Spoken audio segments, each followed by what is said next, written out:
This is the F8F-1 scrap piece of plastic that I used out of a 1/48 scale Academy kit, and I used a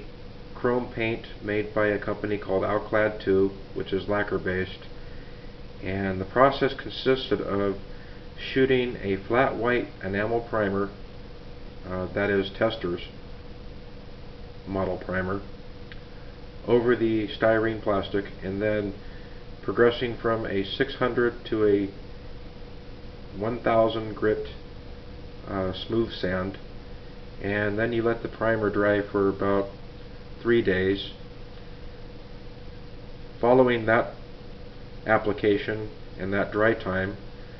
then you apply Tester's Model Masters Gloss Black,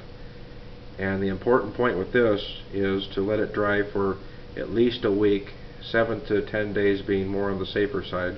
to really let the enamel harden up. And then you shoot the lacquer, the alclad2 chrome paint,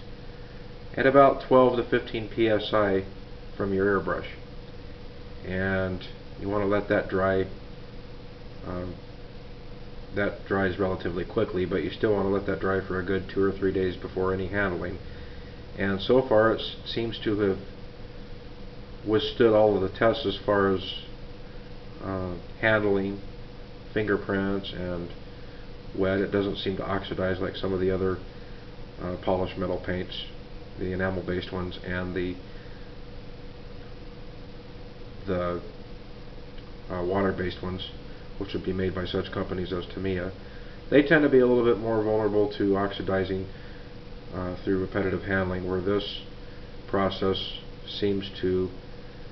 although a more lengthy and complex process, seems to be a much better one and give an overall better appearance for those who want to have a polished bare aluminum finish on a replica model aircraft. And I'm still experimenting with this process, and just want to hone the technique a little bit.